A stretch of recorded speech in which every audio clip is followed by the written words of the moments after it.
Thank you to everyone online for joining us live today for show number 2 in this week's edition of Tech Tuesday. Today's session, Nanotech. What is it, where is it, and what does it all mean?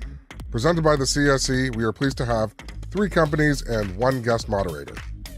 We have Olivier Centner, CEO of Atmofizer, Dr. Jonathan Gluckman, President and CEO of SIXW, and Mark Scott, Director of SureNano. With James Black as our guest moderator, he's the VP of Listings Development at the Canadian Securities Exchange. This rounds out today's lineup. Our objective in running Tech Tuesday is twofold. First, for companies to gain visibility and traction on an accessible platform. The second is to inform capital markets players and investors about these types of companies in the tech space while providing new knowledge of what's happening in the world of nanotech. As for you attendees, we do ask that you share ideas, leads, possible funding, and feedback with our presenters. You may even have a potential strategic relationship. You can find their contact information in the profile box on the right-hand side. With respect, we might refrain from giving management advice unless we are truly experts in the company's particular field. Our disclaimer: this presentation is for information purposes only and is not a solicitation to make an investment in either shares or debt or to buy and sell stock.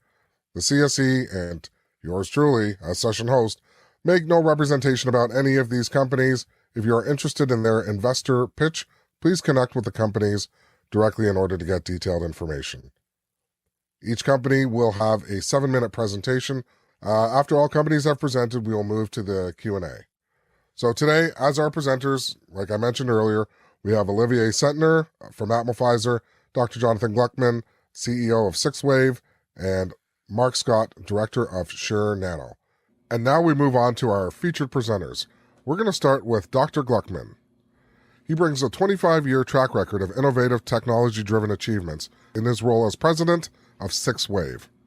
As founder and CEO of Integrated Dynamics, a government engineering services company since 1996, Dr. Gluckman focused on the development and subsequent transition of advanced technologies into commercial applications. As the leader of SIXW since 2012, Dr. Gluckman has concentrated his efforts to complete IXOSS in the metals processing industry.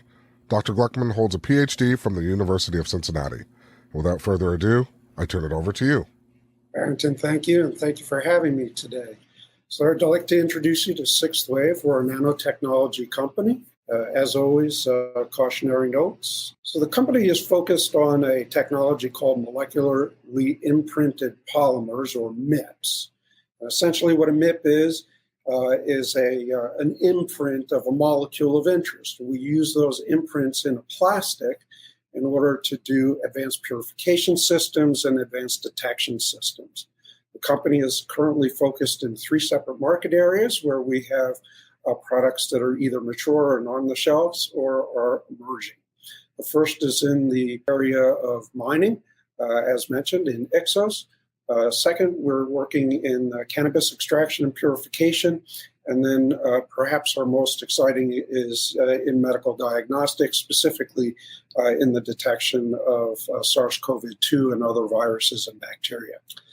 Basically, our technology is focused on making sure that essentially we give our customers higher yields, better stability in their manufacturing and detection processes, unlimited scalability. It's less expensive, faster kinetics, simpler operations. Essentially, we focus in on using our technology in areas where we can make our customers more profitable, and that makes us profitable. It creates a situation where our products are in demand rather than us trying to have to generate new markets. All of the technology that we have is covered by patents. Those patents were developed and owned completely by SIXW. As I mentioned, we're in 3 industry sectors, the first being the rapid virus detection and AMIPS, affinity for our cannabis purification, and then our mining products in the IXOS line, and we'll go over those briefly.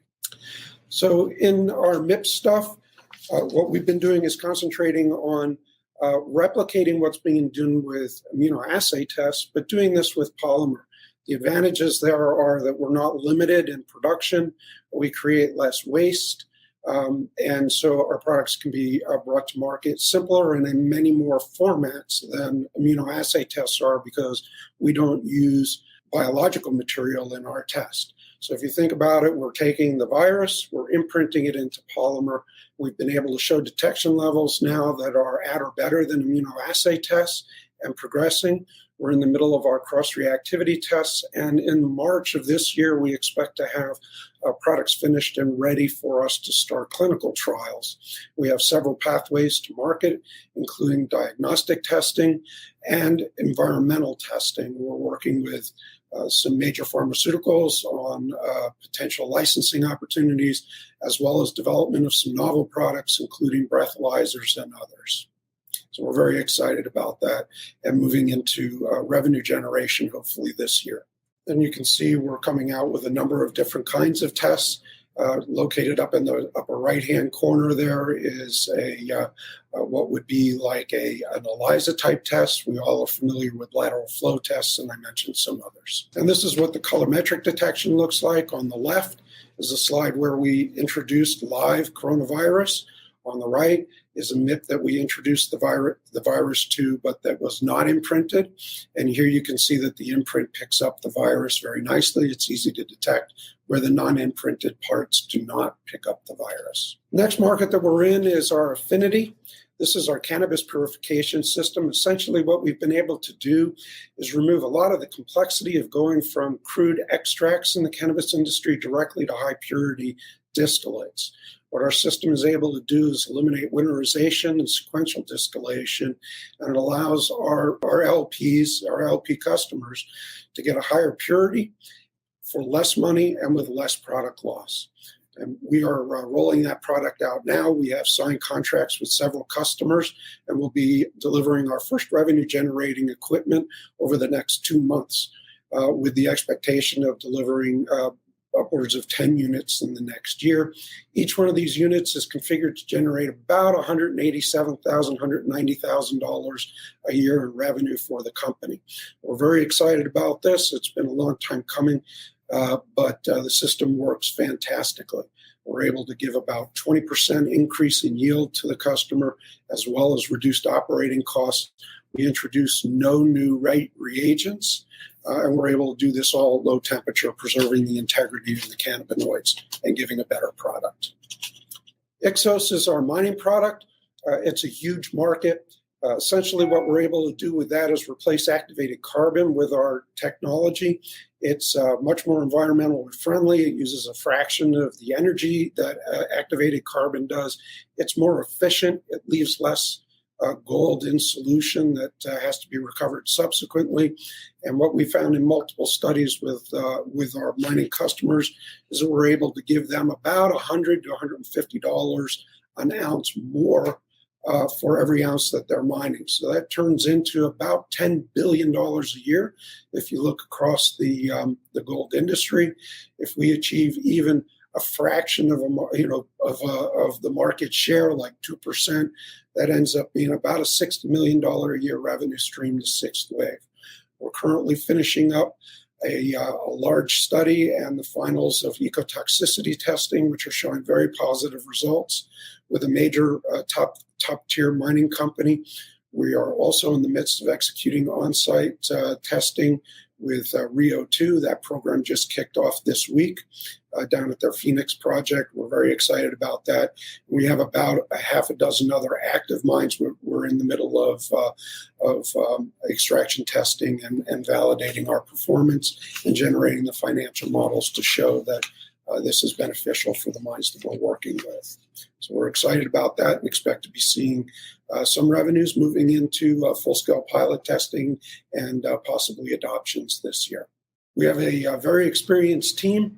On the left, you see a few little pictures there of our mining stuff. This was part of an on-site large-scale pilot, long-term pilot that we performed with Kinross. On the right-hand side is some of our team that's involved in the manufacturing and development of the affinity systems. Together, the team has about 75 years worth of experience in MIPS. We're one of the very few companies across the world that have been able to commercialize these successfully, and we look forward to extending our reach. I want to thank you again. Well, thank you for that, Dr. Gluckman, and thank you to all our presenters. This was really, really informative. And now we move on to the part of the program that we like to call the Inquisition. It's not supposed to be scary or anything like that.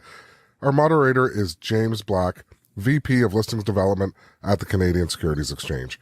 I turn it over to you, James, and good luck. But you know what, Barrington, you're going to stay. We are going to try to come up with some intelligent questions.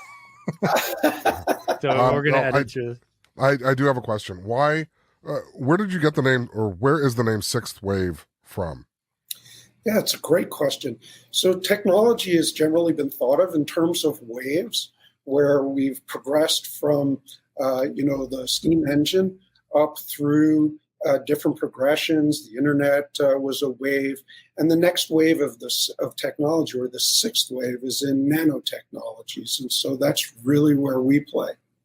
Oh, I had no idea. That's great. Yeah. Okay, my question is really dumb. It's so you're talking about MIPS and polymers. What is an analog to that? So it's obviously really small. If you could blow it up 1,000 times, 1,000,000 times, what does it look like? Does it look like a mesh, or what? I'm just trying to envision what it is, what you do, what it looks like. Can you give me sort of what it looks like? Sure. So in a macro level, think about taking a soft piece of clay and press your thumb into the clay and pull your thumb out. And we do similar processes, whether we're doing it like that with plastics or not, or whether we form the plastic around a molecule. But essentially, we create in that polymer the same kind of pocket that you would with your thumb in the clay. So that pocket has the size and shape of your thumb, and then it has the unique identifiers like your fingerprints. Well, every molecule in the world has a similar characteristic of size and shape and electrical properties around it. So, right, electrons and neutrons and protons, right? And so what we can do is we can create a complementary electrochemical charge between the polymer and then that molecule. So we create an attractive force, and then we use the pocket as a way of discriminating between the molecule we want and the rest of the environment's molecules. Okay, so obviously that helps you better understand then how this could be used across so many different sectors. So you've got obviously the medical business with the COVID testing, rapid testing. You've got the mining industry, and then you've got the cannabis and the purification. Is there anyone that you're particularly more focused on right now? Can I assume that the COVID business is the good business right now, but it's probably not the long-term business, or is that an unsafe assumption that this could be then used in a new reality where we're always testing ourselves using rapid tests for all sorts of maladies or conditions? Right. So what you're picking up on is that we really are a general platform for use in a lot of different areas. And we are very focused on COVID because it's timely and important.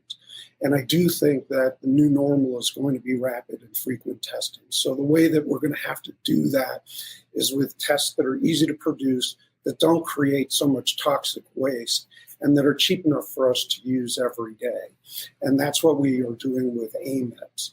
No, it's not going to be that. In fact, one of the direct intentions of us going down this was to be able to address a wide variety of these kinds of pathogens. And so whether we're imprinting for COVID or we're imprinting for influenza or HIV or other sexually transmitted diseases, that's not particularly relevant to us.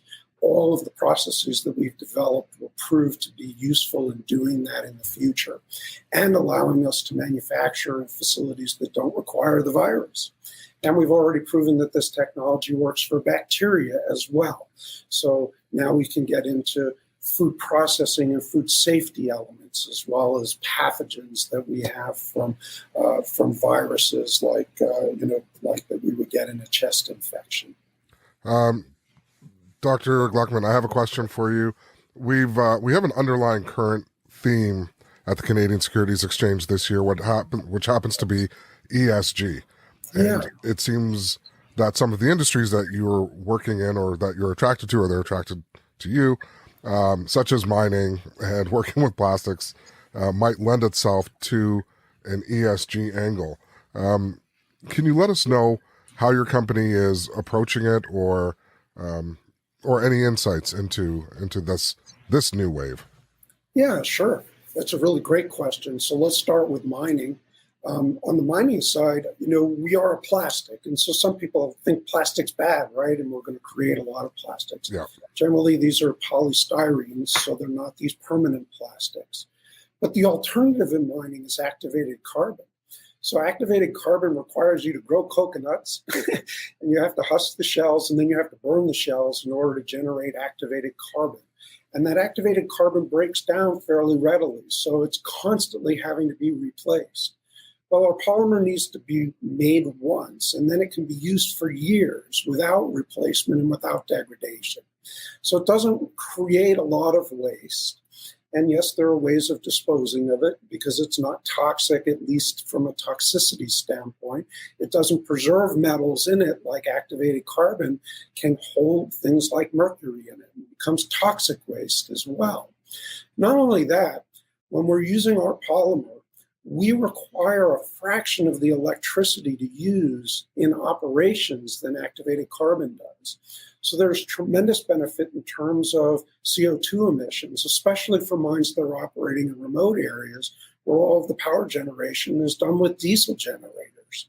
So there's a lot of ESG applications there. Moreover, the company has been investing now in technologies to replace cyanide as major lixiviant in gold mining, hoping to come with greener solutions to reduce those. So we have a very strong focus in ESG in the mining sector, not just from the fundamentals of how you extract, but also in how the recovery is done. Again, as I mentioned just briefly on the AMIPs, we're doing kind of the same. All these rapid tests that we're doing create, how many different pieces of plastic waste? Well, we're going to make a tiny little 1 millimeter by 1 millimeter piece of plastic that is our detector.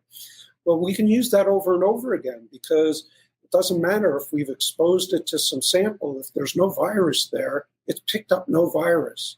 Because it's not using biological material like antibodies that have to be grown in animals that are sacrificed, we don't wear out. So you can think about one test being used perhaps a dozen times before a very small component of that needs to be thrown out. But the rest of the test may be still valid to use. That's why we have a focus on using and moving towards something like a breathalyzer, where you could just breathe into something for a minute and look at the test. Okay, I'm good to go. I pick it up later in the day. I pick it up tomorrow. It really doesn't matter.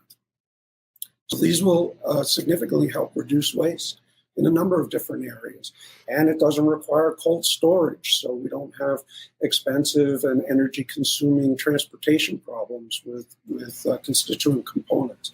So all of these things have sort of that greater ESG. Oh, you've covered it.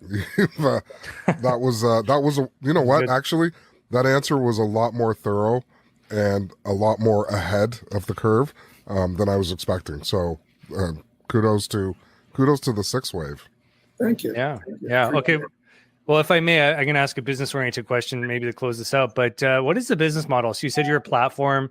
Are you licensing the techniques, the IP, or are you actually going to all these people that you're serving and doing custom solutions and being and billing accordingly? I'm really curious how you guys are structuring a business across all these different verticals. That's a fantastic question, and each one is a little bit different than the others. And of course, as we expand, they'll have their own unique things. So the company currently is taking its Ixos product to market under the Sixth Wave brand, and we'll continue to do that. Although it is possible at some point that one of the larger mine engineering companies may want to take that on and license it and be able to represent it that way.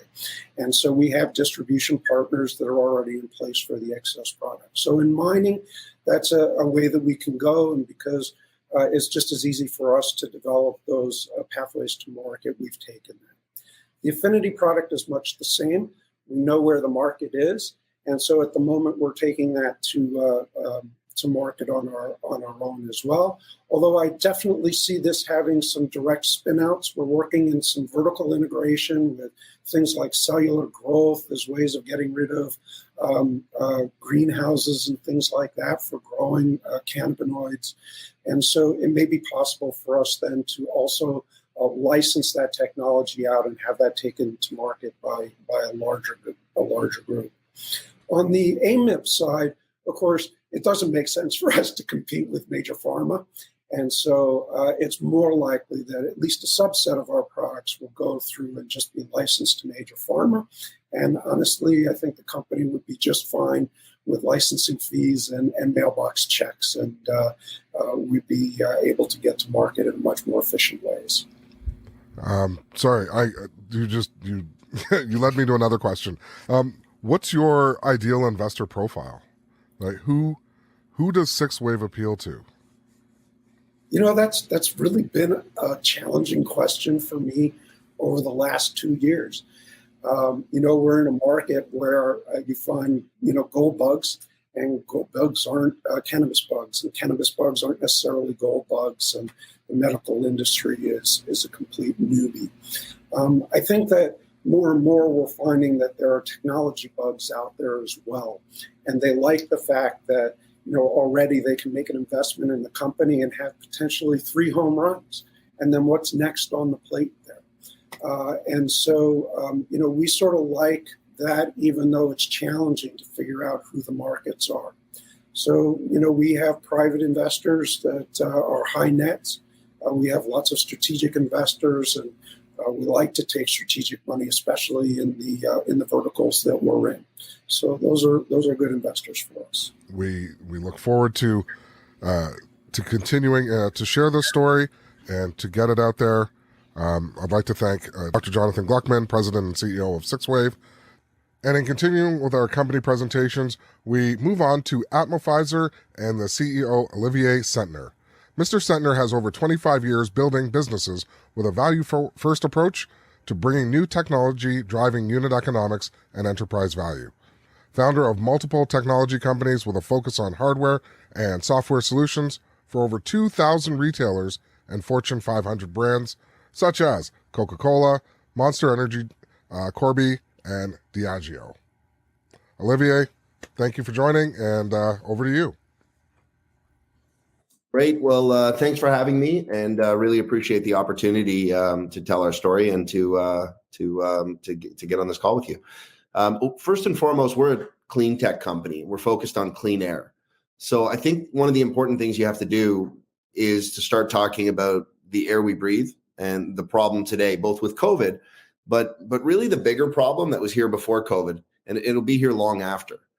So one, the air we breathe is filled with things that make us sick, and not just viruses and bacteria, which seem to be the hot topic today with COVID, but the really, really small things. We're talking about nanos today and nanoparticles, is the little things that get into your lungs. They get past your natural defense systems, and ultimately they end up in our tissue, our blood, and our brains. And these are the things that cause cancer, Alzheimer's, and many more diseases. When you look at the statistics in the industry and in the world, firemen, for example, have one of the highest incidence rates of long-term diseases, and it's largely attributable to the smoke and chemicals that they breathe. But really, everyone is affected by the air we breathe. So the problem is really much bigger than we think or realize. We can control what we eat and drink, and I think there's been probably more attention on what we eat and drink in the last 10 years than ever before. But people are just starting to realize how important it is, the air we breathe at home, at work, at school, and on the go. So we look at the solutions that the market has, and they're not really as good as we think or as practical. They're certainly not energy efficient or environmentally friendly. HEPA, which is a leading filter technology for small particles, doesn't capture all size particles. It was invented in the 1940s, and it's the least efficient in terms of the energy it requires to run a HEPA solution, but also those filters that are used filled with bacteria, viruses, and other contaminants end up in landfills. So Atmofizer has a solution to the problem, and it's really a solution to the air purification industry, which has largely been focused on capturing smaller particles. So the industry has largely been focused on trying to make filters better with smaller holes to catch smaller particles. What we do is we use sound wave technology that actually acts to push particles together as it's going through. And really what it does is it bunches them together like a snowball, is the best, simplest example. And so what happens is when you make things bigger, you make them easier to catch, you make the systems more energy efficient, and you give the opportunity to start using reusable filters, which is really something that doesn't exist widely in the industry, is reusable, recyclable filters. It also improves other known technologies that are used to neutralize viruses and bacteria, such as UV light. UV light is a proven methodology for killing viruses and bacteria, but UV is absorbed by mass. So when you make things bigger, you absorb more of the UV light, which means that you're more performant in killing those viruses and bacteria. And so when you think about our technology, it's really a technology that's proven every day by Mother Nature to really simplify it. And what I really mean by that is, you think about humidity is something that you can't see, but when it condenses enough, it becomes rain or some sort of a water. When you look at humidity in nature every day, it turns into clouds. We have humidity that rises, it turns into clouds. Clouds get dense enough that they produce rain. And if it's cold enough, they produce snowflakes. And just practically speaking, it's a lot easier to catch a snowflake than a drop of rain. So it's really that simple in terms of what we're doing. Obviously, the technology behind it is very complicated, but it's that simple and it's very easy to implement. So, as the owners of this technology, our job is to really bring it to the industry as many ways as possible. And to really improve air quality across the board, both through our own solutions, but also by working with partners in the industry. This is a technology that not only we can deliver through our own products, but we can also deliver it by working with partners. And we have a number of examples, such as working with Kemper. And we've got a great video we'll share with you here that really shows how visibly the difference of air. So Kemper is an industrial welding fume extraction company that deals in industrial extraction of all sorts of fumes. And you see what they pull out of the air with their solution. They add our technology, and then you see how much more we pull out of the air, but also the consistency in what we pull out of the air. You can see much finer material and that's the material that would otherwise end up in your lungs and make its way to your blood and your brain. So it's a great visual example, and we'll take a moment here just to share it with you. So what you're going to see here are the results from an industrial fume extraction test that we ran with a partner of ours.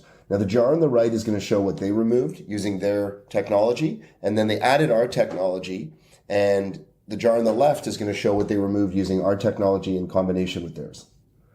So you can see here, as they pick up the jar on the right, that it's going to be very much like sand, and it's going to fall to the bottom, and you can see how much particulate was captured. Then when they pick up the jar on the left, you're going to see here how much more was captured, but also the density is very different. And that's because it's capturing much smaller, finer particles with the Atmofizer technology. As far as our business, we're in the early days of executing our plan, and we'll really generate two types of revenue. Today, in our early days, we're selling products. Obviously, to demonstrate the value of our technology, we wanted to build something that we can show people. So we built these products, and we're selling through distributors and wholesale distributors to end users. It's important for us to have these products, but it's really not the core of our business long term. It will, become a more and more important part of our business, and we'll license our technology to appliance manufacturers and white label our solutions as well. But our real revenue opportunity tomorrow will be to develop our licensing model. As the owners of the technology, companies like Kemper, who are in the last 2 months have tested and are now working feverishly on commercialization, they see the opportunity, and we can see it in the video of the difference it'll make. So it's a differentiator, but it's a way also of improving the efficiency and effectiveness of the air purification solutions. And these revenues will be much more predictable because we'll be licensing into existing revenue streams, and they'll be much higher margin. Ultimately, we'll be licensing the technology, and there'll be no cost of goods sold, no supply chains to manage, inventory, and all the other fun stuff that comes along with products. So we're most excited about that, and that story will continue to tell itself. The products that you'll see us in really break into 4 categories. Movable products, such as our A500, which is for personal spaces in a small room. Our Go Series Flex product, which is a laptop and monitor stand, which we had a huge reception for at CES, and working with distributors who are feverishly looking to get this product in their hands to help companies bring people back to work safely and create a safe personal space for you at your cubicle or desk. So movables are an important part of the business, and you'll also see us licensing our technology to other manufacturers in the appliance space that have movable products. Portable products, we've had a tremendous amount of interest for this. These would be products that you could bring with you, plug into your car. You could be, wearables, masks that can improve the efficiencies of that. Working with companies that are leaders in those spaces, we have a few discussions that are underway, and we hope to announce something shortly on the portable space, where we will work with some industry leaders.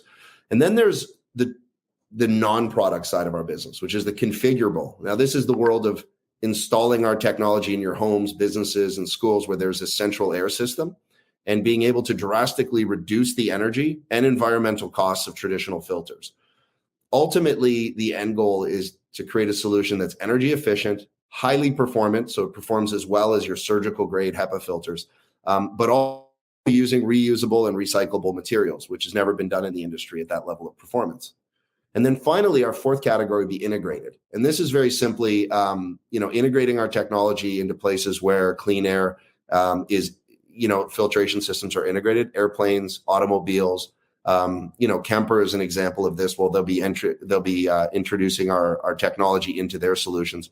And this will be, really, really scalable very quickly once we get through it. And we continue to work towards that. So that's an overview of our business. As a summary, we're a technology company. We're in the early days of working with an industry that's in dire need for change. And people have become more aware of what they eat and drink. It's time to become much more aware of what you're breathing. There's a lot of appliance companies in the market. And if you look at them closely, and in the air purification, most of them are using existing technologies that have been around since the 40s. There hasn't been a real disruption in the market, and we're excited to be a part of that. Well, thank you so much, Olivier. We really appreciate it. We're going to be joined by our moderator, James Black, VP of Listings Development at the CSE, to do a little Inquisition style type questioning. Atmo. I like to start at the easiest place. Atmofizer. What does it mean? Where did the word come from? Who came up with it? So I think, as a derivation on the like really moving around on the word atom, nanoparticles, really small particles, there's a lot of things that are so small in the air that we don't actually see them. You can't even really measure them or see them with microscopes. And when you think about making things bigger, we're not only making things that we can see bigger, but we're actually seeing an increase in the density of material from things that we didn't see before. So I think Atmofizer is both a take on, it's a verb, it's it's the name of our technology, but we look for a day when people will say that, is the air atmofized? Or, much like Intel, because we're a technology company, you'll see air by Atmofizer on the side of a product, and you'll know that it's doing its job to capture the smallest of small particles. I find it interesting how you deal with small particles, but by making them bigger and grouping them and lumping them together, it's actually making the job easier and more efficient. So that's really cool. Yeah, I mean, some of the best technologies in the world are, you learn about something and how to deal with it, and it's about getting into that state where you can apply these things that are very efficient. UV light, for example, is extremely efficient for killing viruses and bacteria. The challenge is that it bounces off really small particles and it's not as effective. If you bunch them together, it's much more effective on killing viruses and neutralizing viruses and bacteria. So it's revolutionary technology, but ultimately about keeping things as simple as possible. Why do you think HEPA has been the standard since, you said, the 40s for air purification? I mean, is it because now we're just so aware of not just allergens, but actually airborne diseases, viruses, that this is the moment that the world needed to realize like air quality is important in your homes, where you work. Now we're talking about new filtration systems in schools, which I imagine is a big opportunity for you guys. What sort of stranglehold did HEPA have that you guys are gonna have to work over now? Why was it the standard, really? So, I mean, you've got to think about it in terms of, we're not here to sort of bash anybody in terms of a technology. HEPA has an incredible technology, and it really focuses on capturing particles as they move. So the smaller a particle is, the more it'll move in the air because it's smaller. A bigger particle will move in a straight line. So HEPA has what we call the filter gap, which means that it catches really, really small particles. It's not as great at catching, call it small particles. And then it works again at bigger particles like a normal filter. HEPA is largely, an industry standard for medical grade, your surgical room. HEPA is 16 through 20 on the MERV scale. The MERV scale is really just a simple way of tracking filter performance from 1 through 20. But when you think about filters and you think about HEPA, one of the reasons it's been a standard is because there really hasn't been anything new introduced into the world, and you can't make things any smaller. But if you think about HEPA filters, if I try to blow through my hand like this, it requires very little energy. If I close my hand into smaller, so there's less holes, I have to blow much harder to get my air through it. So HEPA filter is an amazing technology. The challenge with HEPA filters is I can't retrofit my building with HEPA filters to make the air better because it would require me putting a bigger fan behind it, which means changing the duct sizes. Our goal is to bring our technology and say, look, how do we make the existing solution you have more performant? So, if you have a HEPA solution, you take, for example, a surgical operating room, HEPA filters need to be replaced. They're usually cleaned with some sort of a chemical which creates VOCs and adds byproducts into the air. We believe that we can achieve the same results as a HEPA without HEPA technology, which is not to say you shouldn't have a HEPA filter. It means in the worst case scenario, your HEPA filter will last a lot longer because we'll be catching most of it ahead, and the HEPA can be a secondary line of defense. So I think when you think about air purification, you've got to look at it as a whole. And we're here people ask me all the time, who are your competitors? And my answer is anybody in the air filtration business that doesn't want to make their solution more effective or more efficient. Now, okay, so my follow-up question to that is, with your specific business, you mentioned sort of 4 verticals that you guys have broken your business lines into. What is your low-hanging fruit? So as an investor, where's your plan of attack as far as the customers that you think are going to use your technology first and really be your sharp tip of the spear? So I think you have to think about technology. And my background's in software development and technology. When you're working on something new, there's really 3 stages. The first is to prove it. And we've done that. Mother Nature proves it every day with, we talked about humidity to snow. Then you have to protect it. And that's an important part for us, to our shareholder value, is to protect our patents and protect our IP. The science is proven. Our knowledge of the science, which is our application of it, is growing every day, and that's where we're investing in. Where we measure the results and we go to market, I think you have to think about 2 sides of it. One of them is timing. The fastest way to get to market is to, play your own game with your own ball, and that's building products in selling products, which are devices. Now, again, that's not the biggest part of the business. The way we see it is that's the fastest way to get to the business and prove that our technology works and have something we can point to. But ultimately, when you think about our go-to-market, our biggest opportunity is in terms of timing and scale, don't really balance that way. Our biggest scaled opportunities are with, the Kempers of the world and the HVAC companies of the world and the service industry in HVAC to really bring this to market at scale. And that's something that will take a little bit longer. The margins will be considerably higher because there's no cost of goods for us. We're licensing. I think you'll see us scale faster and faster over time. So, early days, we're going to be talking about appliances and things that are, higher, lower margin, but faster to market for us. And longer term, we're going to be talking about licensing, and we're going to be talking about working with companies. And, again, I referenced Kemper. There's a number of others we're in talks with. Sandlight in the agricultural industry to control mold. The entire industry seems to have really adopted our technology and opened it with open arms. And we're excited to work with a lot of companies and continue to announce partnerships and distribution channels, both in terms of sales, but also in terms of licensing. That's a good point. Humans are not the only things that breathe air. For sure. Sometimes we need to remind ourselves of that. Barrington, I think you have one more question. Yeah, Olivier, I was just wondering if you could clarify the use of sound waves in the filtration process, because it sounded really cool, but I'm just trying to visualize it, not only for myself, but for our audience. So a sound wave is really an electric pulse at the end of the day. And you can make a speaker out of anything. A lot of people don't realize this by just putting an electric pulse behind it. It's just pulsing out and it creates those amazing sounds that we hear in our, earbuds to everything else. There's also sort of an invisible wavelength in the air. And when you get them just right, you create what's called a standing wave.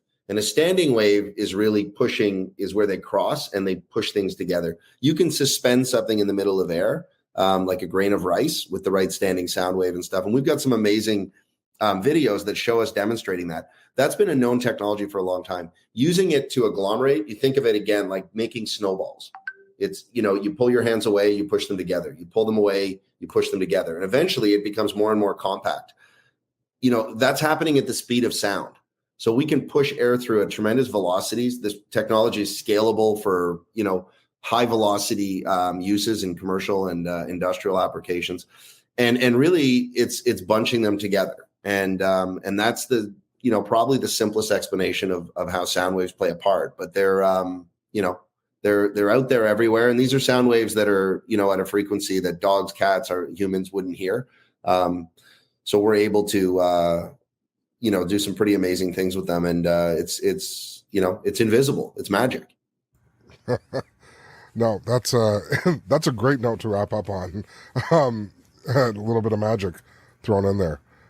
Olivier, thank you so much for that. And now our next speaker, Mr. Mark Scott, CTO of SureNano. Mark has spent his entire career in technology and innovation. He has been a founder and director of private companies in the past. His focus for the last 6 years has been in nanotech and food science. He has founded 2 companies in the sector, including SureNano Sciences, the first publicly traded company in which he was a director.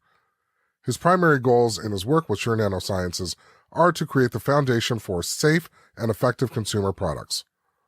Within the cannabis industry, he appreciates the chance to work with innovative companies who are defining the future of how people consume and interact with cannabis, whether it be for medical or recreational purposes. Without further ado, I turn it over to you, Mark Scott. Our technology is something called a nanoemulsion. And what a nanoemulsion is it's a way to stabilize oil in water. Human beings are made mostly of water, and we interact far better with things that are soluble in water or compatible with water. One of the challenges in the cannabis space outside of smoking and vaping is in the products like beverages and edibles is that the dosing is very unpredictable in terms of how we interact with it. So you can eat the same amount 2 days in a row and it will affect you in a different time frame and to a different degree. And that's a real challenge for people that are trying to, work responsibly with it. So what a nanoemulsion does is it takes a large ball of oil and it breaks it into tiny microscopic pieces, like a hundredth of a human hair, kind of small, or it's even smaller. And then it stabilizes that oil by wrapping it in a water-friendly skin. And then that particle then can digest in a much more predictable and much faster way. So a cannabis edible you'd feel that in anywhere from half an hour to say 2 hours. And our typical nanoemulsions you would feel in 15 minutes. And this is true for all cannabinoids, CBD, THC, and any combination thereof. And so that's the basic premise. It's a pharma technology that we have modified. It's typically used for injectable drugs in pharma, again, to make them more compatible with the body. We've adjusted that to make it a food product. And we work with a manufacturer called Caldic, who's a food ingredient supplier, and they blend our product for us and distribute that product for us. I think they're in 27 countries worldwide. They're a Dutch firm, privately owned. And they worked with us to supply the ingredients initially, and then our relationship evolved. And we bring this technology to licensed cannabis producers so that they can power their Cannabis 2.0 products. So beverages, fast-acting gummies, even cookies and brownies and that sort of thing can benefit from this technology. There are a number of people that also make nanoemulsions. The differentiation, I would say, with our technology is in the stability. It's really difficult to fully encapsulate. So that water-friendly skin I described, it's really difficult to get that to be complete coverage around the particle and to have a nice spherical shaped particle. And when you don't do that, what you have is exposed oil on the surface of that particle, and that will cause it to stick. If two particles collide, then they become one particle, and that grows and eventually destabilizes, and you start to lose the stability overall in the product. In beverages in particular, there's an issue with the can liner. So when they make an aluminum can for beverages, they put a water heating liner surface. It's an epoxy that they put on. And the point of that is to try to keep the liquid in the beverage from interacting with the aluminum in the can. They don't want any leaching of chemicals or anything from the aluminum. So they create this highly hydrophobic liner. And if you have little particles of oil with exposed oil on the outside, as soon as they come near that can wall, they'll stick. And companies, even very large cannabis brands, are losing 65, as much as 90% of their potency in a short period of time to that can liner. We're having a test done in New Brunswick by the government lab there, which is one of the best that I've found in Canada for this type of test. And we're showing a potency loss on residual on the can liner of less than 3%. So 3 of the 4 cans, series of cans, beverage types that we're testing are showing a 0.4% loss to the can liner, and a 3% is our worst result. So stability, where that impacts the company, the reason that that's so important, obviously you don't want to lose, your customers don't want to be buying something that's supposed to have 10 milligrams of THC and they're only getting 1 or 3.5 or something. So that's an issue at a consumer level. But also for a business, aside from damaging the brand, you have this incredible cost in iterating your product. So when you're trying to create a new product or you're making an adjustment to an existing product, and you have these types of stability concerns that show up 2 months later, it really extends that time frame, and it costs a lot of money. And oftentimes, from what we've heard, people have had to abandon product concepts altogether because they couldn't manifest the stability that they needed. So it really is a material difference there. In general, I think nano emulsions overall are a good thing. That's a differentiator for us, is stability. Taste is another differentiator. One of the challenges you have is to get the digestion properly right, you have to have a small particle size. So our particle size average is 50 nanometers, which is very small. So that's ranging from roughly 20 nanometers to about 70 nanometers in the large part of the bell curve. And if you go much below that, or you go much above that, then you start to lose the digestive performance of fast acting and reliable digestion.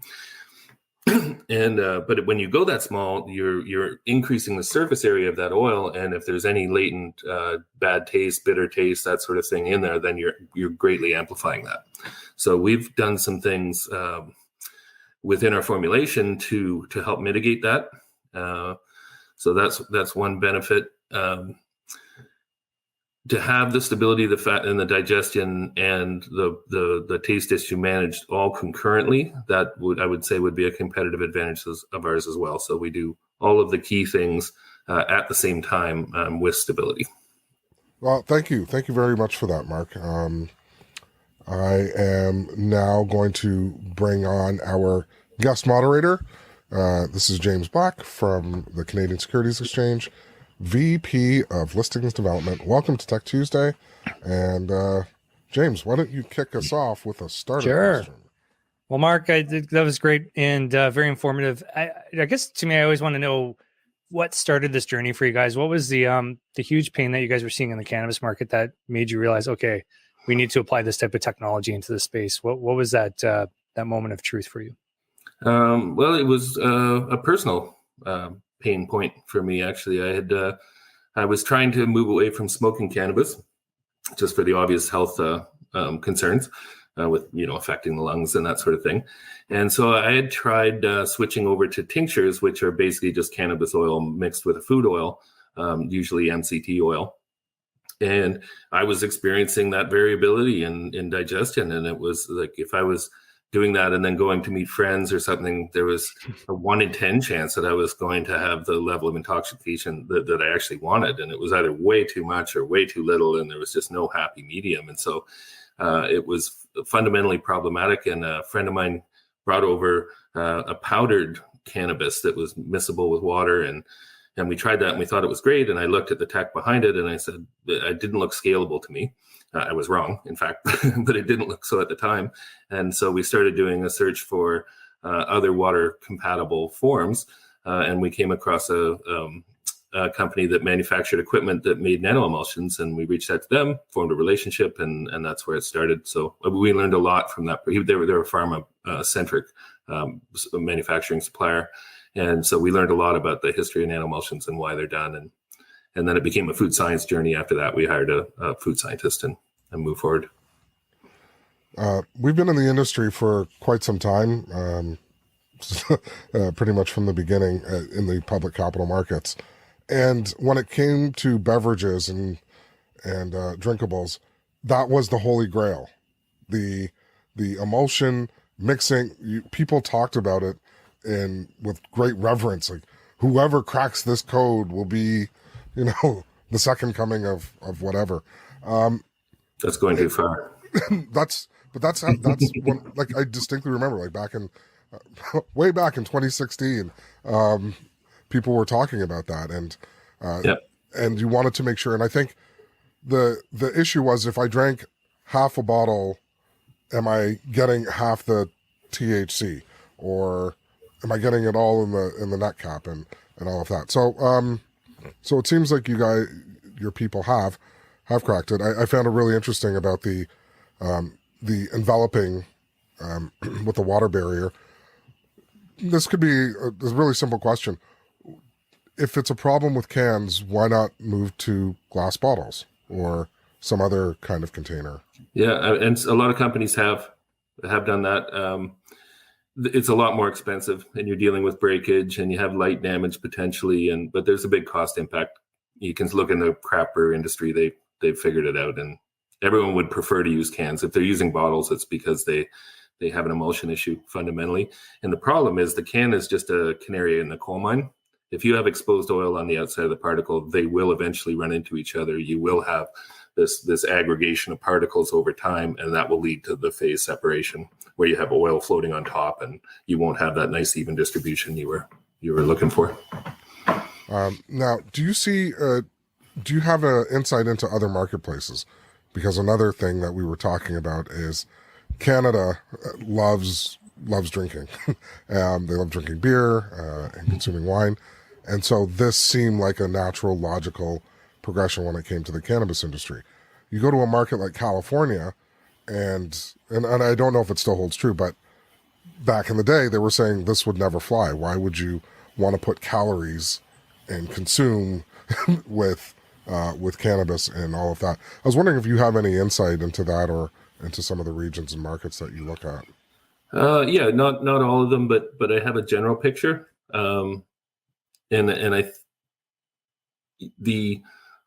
The thing that's moving it, well, first of all, it's the fastest growing category in the industry. I think it grew 70% year over year, which was the top in any individual segment. And oddly, I was surprised by this, but the authorities are saying that they're only expecting an 8% growth overall in cannabis over the next 5 years. So there's not a lot of growth overall in the industry from what they're suggesting, what their modeling is showing.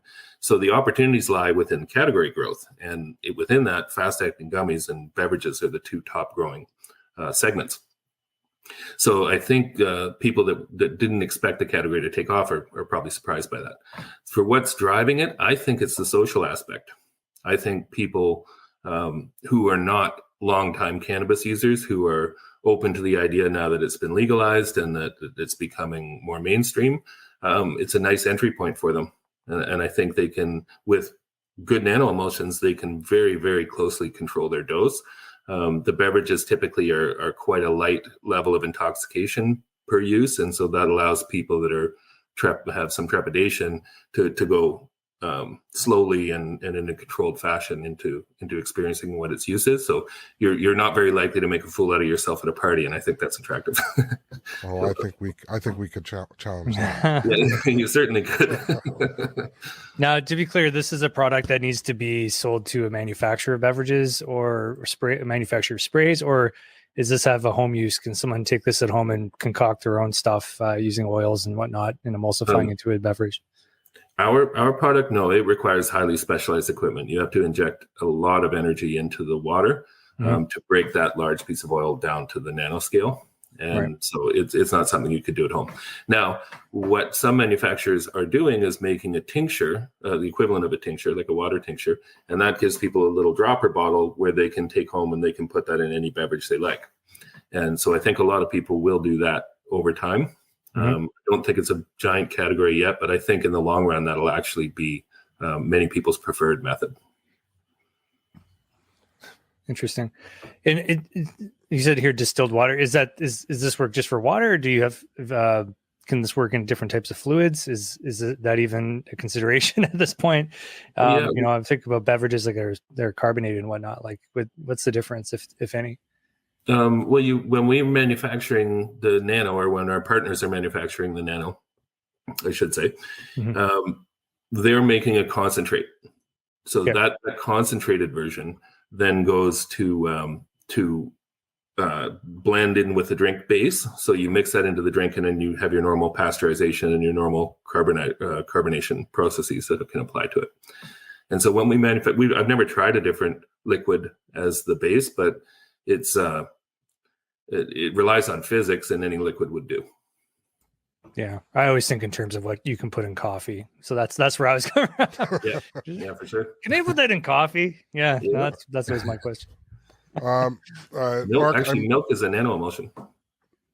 Yeah. Sorry, what? Okay. Milk is a nano emulsion. Yeah, there's a protein casing around the lipids, the fats. Two-part question. First one, how long does this process take? In the manufacturing side? Yeah. How long does it take for all of this to happen? Is it weeks, days, hours? Oh yeah, no, it's hours. Oh, I mean, it depends on the quantity, obviously, the scale that you're working at. But to do a kilo, that can be done in a single day. So a kilo of cannabis extract, which is 1 million milligrams of cannabis extract. So that would be, if that was a 75% starting material, that would be 75,000 beverages worth. You could manufacture that in a single day. And there is a scale above that where you could do 10 times that amount with a larger machine. We haven't seen that implemented yet, but it is being done. And where do you see this headed? Where do you see this thing going as far as nanoemulsion and with beverages and cannabis? And will it remain strictly with cannabis, or do you see it? Yeah, no, I definitely see it expanding beyond. We're in discussions with people right now who are looking to bring this into the nutraceutical world. And in fact, it exists there. People see liposomal vitamin D and that sort of thing. Liposomes are a form of nanoparticle. They're just a different. They have a water center than a fat layer, an oil layer that has two stabilizing skins, and then they have water on the outside, so that it's just a different type of nanoparticle, and that's already being quite widely used within the nutraceutical realm. But we're in discussions with one group right now who is a major nutraceutical manufacturer, and they actually have extracts like oils that are significantly more expensive than cannabis by weight, like significantly more, the order of 10 to 20 times as much. And they're looking to optimize that. This bioavailability increase, which is generally thought to be 5 to 7 times as bioavailable to the body, and meaning that it can get into the bloodstream unadulterated and reach the cells and the receptors that it's meant to provide a health benefit. That extends well beyond cannabis. It's just really obvious in cannabis because you feel it so significantly. So it's quite clear that the technology is working in cannabis, but. And that wraps up the questioning with Mark Scott. I just want to say thank you on behalf of the Canadian Securities Exchange. Thank you for taking the time to explain the tech and also for your listing. Thank you to our presenters, Olivier Centner, CEO of Atmofizer, Dr. Jonathan Gluckman, President and CEO of SIXW, and Mark Scott, Director at SureNano. Thank you to our guest moderator, James Black, and thank you to all the people who have helped behind the scenes, including Anil Mall, and of course the creator and founder of Tech Tuesday, Mr. Mark Francis. Lastly, thank you to our attendees for taking a slice out of your day to learn more and support the companies on Tech Tuesday. Go to these companies' websites, learn more about their operations and their projects, and if you have a lead for them, please do connect. Next Tuesday, have a private company showcase. Subscribe, click, like on YouTube, LinkedIn, Facebook, and Instagram, and may you have continued success in expanding your business.